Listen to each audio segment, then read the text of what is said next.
Can you talk about the last lap? And so I was reading through the West Side Saga, and like back in 1947, I think there's a clip from probably the yearbook, and it talks about Chess McFee, Coach Chess McFee, having the last lap and tradition. So, you know, and I'm assuming up until you left, you probably did the last lap, right? That's something that you continued even at the end after that. Yes, yes, Can you talk a little bit about that? Like when maybe when were you doing it as a player? Was Red still doing it? yes, absolutely. And um, it was it was a real big deal. Mm-hmm. I mean, when and that's why I tried to make it a big deal when we came in, um, because it kind of the 10 years that I was an assistant with Ed, it it, it kind of waned a little bit as far as we had it, but it actually evolved into um, when we weren't having much success, or when we were struggling, I should say, um, in uh, the early '80s, to the mid '80s, um, that it turned into, well, after the last game, um, the seniors would go down to the track and run a lap, Mm-hmm. and and Ed would greet them as they finished and shake their hand. Okay.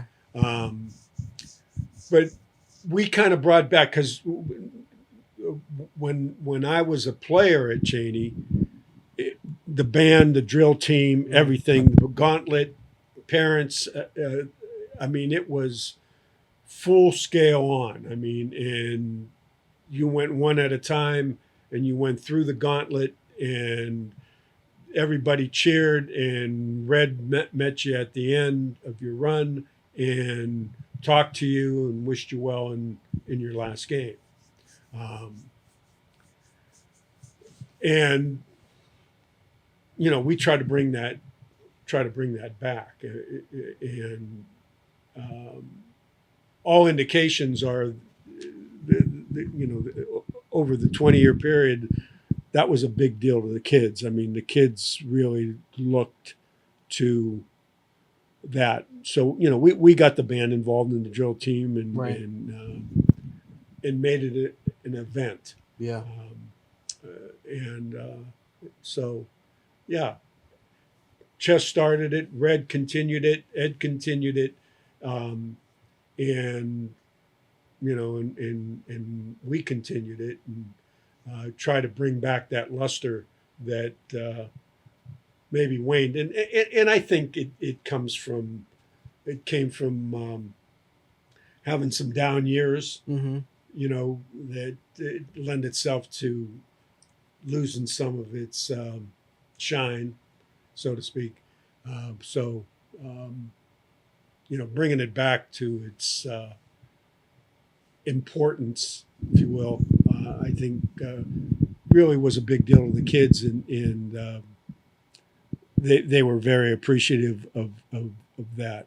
And it was always a special. We kind of parlayed it with a special pregame too, pregame dinner. Yeah. Yeah. The spaghetti dinner that Mm-hmm. we had prior to the games, that was always a special one, with and with the playoffs involved. There was always that. It was easier to do when you knew that was you can run it. I mean, so we always ran it. Um, the last regular season game, okay, even though maybe we knew we were going to be in the playoffs, it wasn't going to be the last game. Yeah. But you never knew when your season would end. So Right. So you'd either do it week 10 or you'd do it the first playoff game in No, we always did it week 10. Oh, okay. Okay. Yeah, just we so- always did it. Okay. We always did it week 10. How early do you know? I'm assuming you probably. Did your dad ever talk about it? So I'm assuming it didn't start that early. No, my dad, and I'm not saying that they didn't have it then. I don't know, but no, he never mentioned anything about it. Hey, Braden, are we still going to good on the sound? Okay.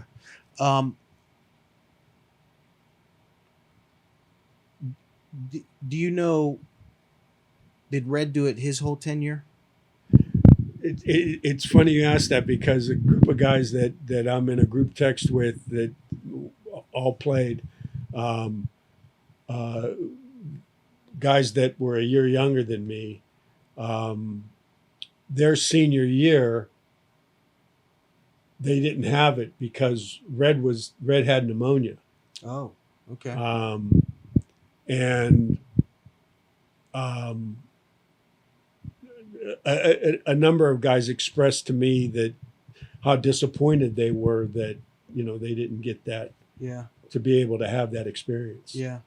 Well, I as do. a senior. Yeah, and I remember. I mean, it was a huge deal. It was the band was there, and the cheerleaders were there, and the family was there, and somebody, a senior would choose someone to read the letter that they wrote, Yeah. and I'm sure you probably had some special moments, kind of going through and Yeah, it was a great way to personally thank each one for their effort on the year. Okay, whether they were a 3-year starter or whether maybe they just had enough time to letter, or maybe they didn't get in that much at all. Mm-hmm.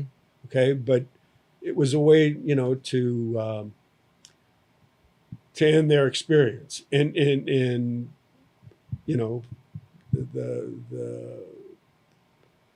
one question that I would always ask them was I hope that it was a good experience for you, and invariably all of them said yes, except for you got to cut this out. Well, okay. So, and the question I was going to ask you, and you don't have to say any names. Inevitably, there are kids that are disgruntled with playing time, or think, "Hey, I didn't get a fair shake," or whatever. Was it always positive when you'd kind of, and no names, but was it always positive, or was there a little bit of awkwardness, or how that? It was it was always positive. Okay. I don't recall any situations where a kid was like, well, I think I got screwed. Okay. It was always positive, but I think you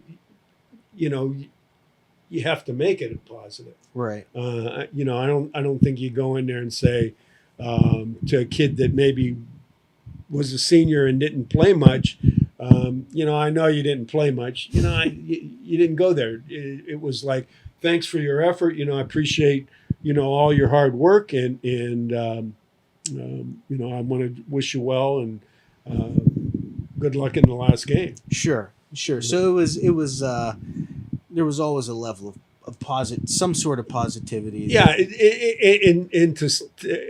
I'd be remiss if I didn't say that with some guys it was a bit more intense because of their contribution. I mean, definitely. But you try to keep it on an even keel. Yeah.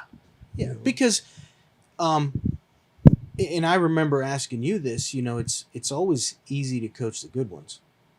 It's the ones that maybe didn't play but did make contribution to the program, and not necessarily on Friday night, but were program kids, and just so, and that was kind of like, and I asked you before, who are some of your favorite non-players, kids that left an impact on you.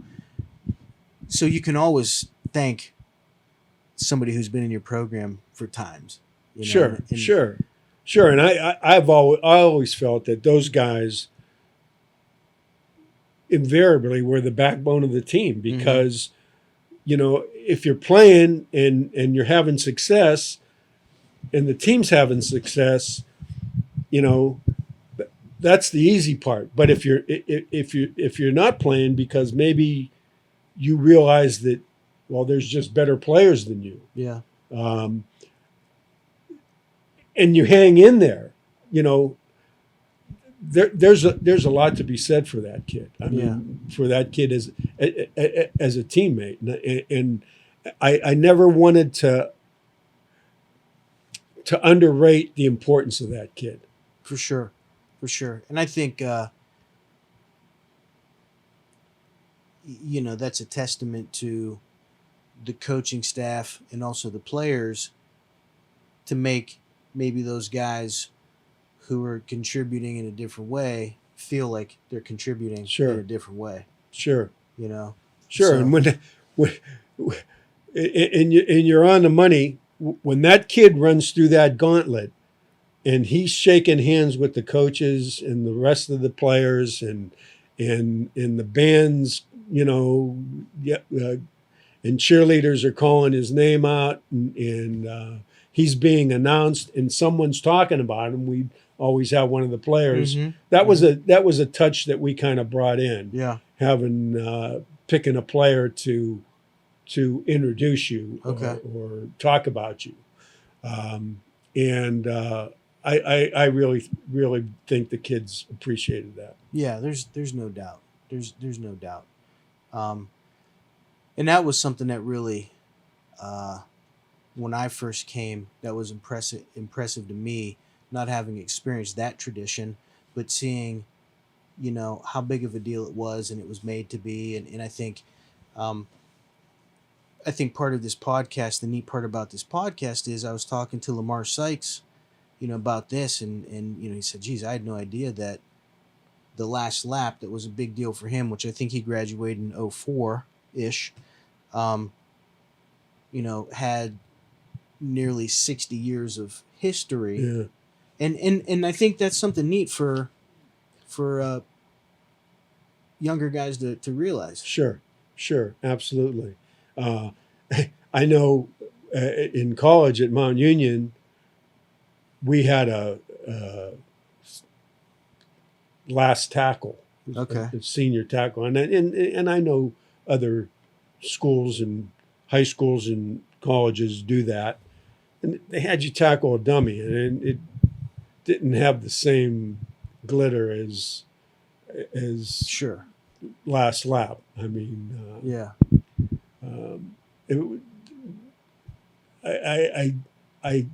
I hope they're still doing it. I don't know that, but I hope they are. Another thing I wanted to ask you was what we just watched the Chaney Fitch rivalry. Everybody kind of knows that's one of the rivalries there. What were some of the other rivalries that you felt, maybe not you personally, but the kids or the program, that and there are a few in my head that maybe weren't recognized as a typical rivalry?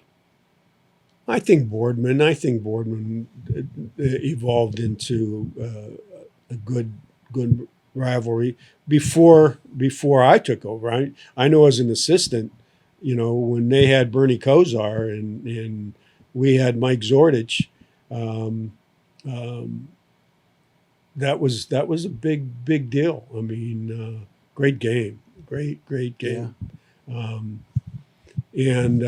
Yeah. So I think Boardman would certainly be one. As far as the league, I mean, I think it was whoever was the upper tier of the league at that time. Right. I mean, so I couldn't say, well, you know what, it was Wilson or it was East or it was South or it was Rand. But I think it was each one of them took turns, Mm-hmm. you know, and towards the end it was ran, you know, I mean it was Yeah. ran. Yeah. Um, Ran was the team is that we felt was the team to beat. right. So yeah, certainly in the city when the after what 1990 the tide started changing, and you know you could kind of see that, as Turco said, you know, you guys were kind of the uh, you know, you seem to be a little head above everybody else, year in year out. Not that it wasn't uncompetitive, but that was um, it, it seemed like East becomes a rival for a while there. Ran because they're the one, you know, you have those couple battles with East in '97, um, you know, and like you said, ran towards the end. Um, what do you think about? And I'm just thinking from when I was coaching with you, Canfield. Oh yeah, you know, and you know, Pav still being there. I think we talked about this before. I can recall Pav coming to me after a game and saying, I mean, after you know we kind of owned them Mm-hmm. um, for a couple years in a row, maybe, and saying that this is where we're trying to get our program Yeah. to. I Yeah. mean, which was a really gracious thing for an opposing coach to say, Sure. you know. And I remember sharing that with the staff, you know, and but yeah, it was and that evolved from scrimmaging them when Jeff Beck was the coach, Okay. you know. Um, Well, yeah. So before I even came was '96, the undefeated team. Canfield gets you in the playoffs, yeah, um, and then we played them. I think they were on the schedule every year for a while there, and we had some great battles against them. Um, they even came down to YSU yeah, yeah, a time or two, yeah. and it, I just remember those being real wars. Yeah, and they were, and yeah, there were. It was, yeah, and it was close, and yeah, it was a good football game, um, and Poland too. You know, I Yeah. mean, we played Poland, and um, you know, even though we had a good run with them. Um, our kids look forward to that Saturday afternoon game. Yeah. And even though it was a good run and a good record, it wasn't like it was not a competitive game. It Oh was no, yeah. I mean, no. There was a number of times, you know, aside from the time that when they were state champs and they won them all, they were undefeated on the year.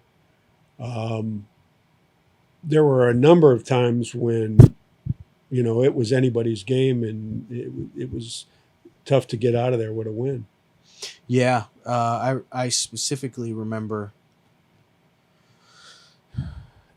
it would have been Brad's it would have been 2000 when we had to pull every Yeah, every punch to we were to down get at in. halftime and we had to come back. Yeah, Yeah. yeah. We And had in the last couple of years, you know, with even when Julia left and Brungard took Mhm. over, and they had Beecham. Oh I yeah. Oh mean, yeah. yeah, I For mean, sure. Yeah. Those were tough games. They were um I remember all of them being very very competitive, and every once in a while one time they'd jump on us and get it, or we might jump on them, but typically it was, they were just there again, yeah. they were just wars. um And then lastly, are there any guys that you coached against that really stood out? And one that I guess that I think is, and not to name names, and um, who are some of the guys that you coached against that you thought, even if it's in the past, some of the notable guys that you're like that maybe you modeled yourself after or you wanted to emulate? Um, Certainly, Red Angelo would be someone like that. Are there any guys that you can think of, even if it's just that respect piece, that you appreciate what they do program wise? Well, I had in like we just talked about. I had tremendous respect, and I still do, for Pav and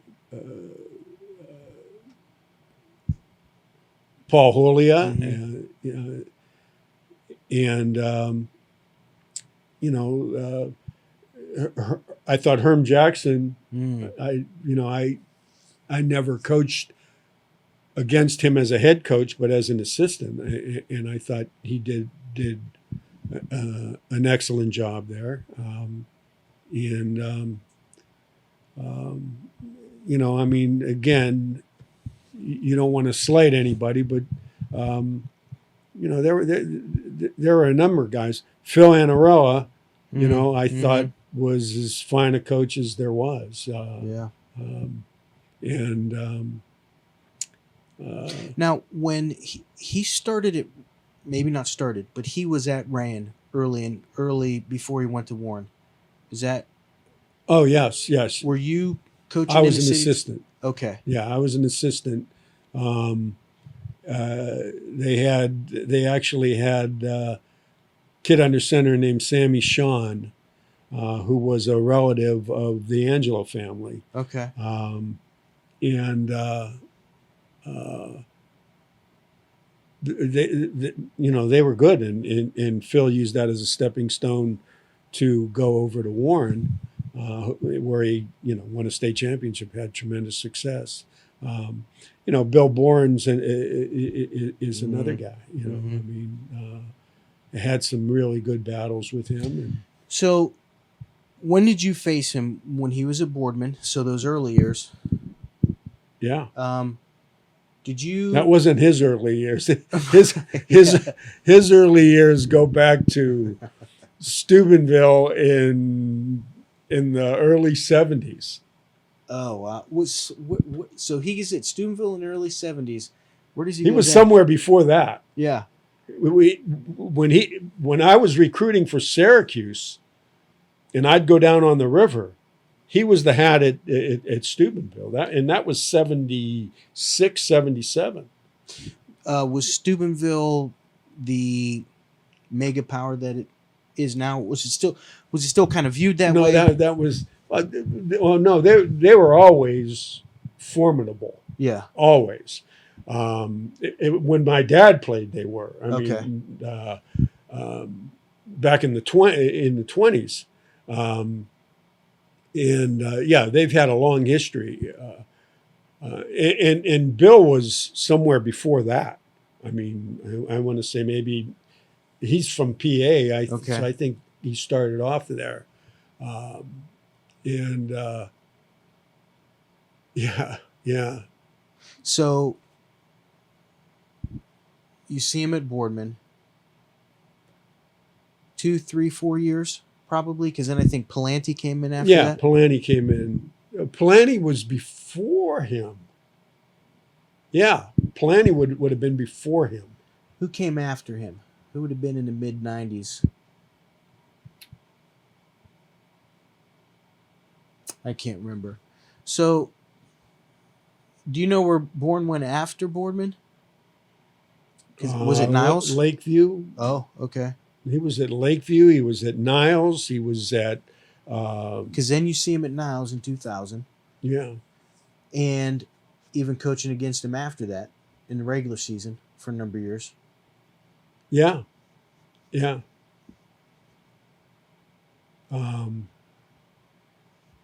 now he's still coaching. He's still coaching. Herm Jackson. I'm sure you don't know the years specifically, but was he at East for a long time? Um, I want to say the 10 years that I was an assistant there, from 77 to 86. Um, 5 of those at least. Okay. Yeah, at Okay. least 5. Um, and I couldn't tell you who took over, and I know what's his name. It was a track coach, and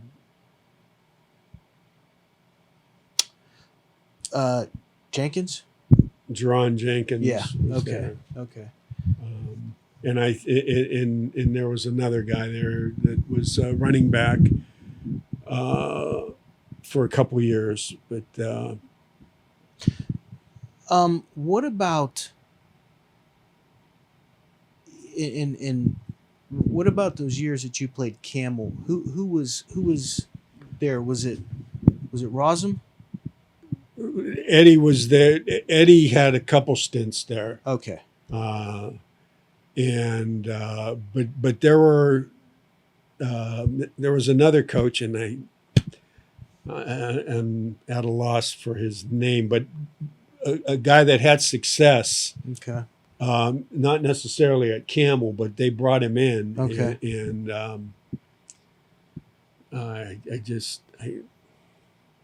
I remember talking to him before our game, and was really surprised that he came to Camel. I mean, because they experienced a downtrend Right. for a couple of years. Yeah.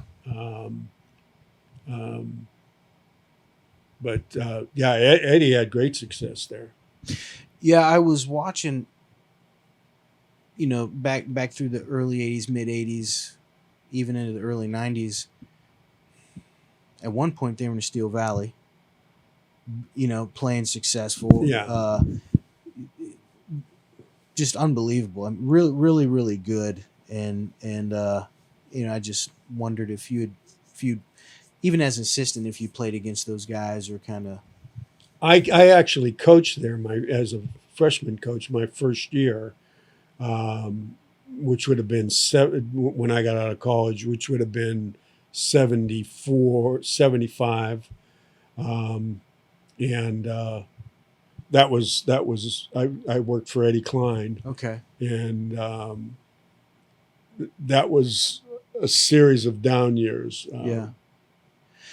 One person that I always wanted to ask you about, and we'll kind of wrap up here, was, to me, he's kind of an enigma because I started playing after his time at Fitch. I think Kenny took over for him. It was Hartman. I just remember how good those teams were.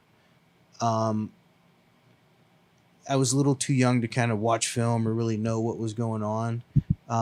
What were your kind of thoughts on him and the program? Dave Hartman was as fine a coach as there was. I mean, when Dave had it ramped up at Fitch, and he did for a number of years. No one ran the wing tee better. Mm-hmm. I mean, he was. There were people coming in and clinicking with him on what they were doing. I mean, and it was all predicated on same type of kid that we had when I played and after and before. Tough, hard-nosed kids. Two guard, the wing tee, Yeah, two right. guards that were, $185, $190, that could run. Yeah. And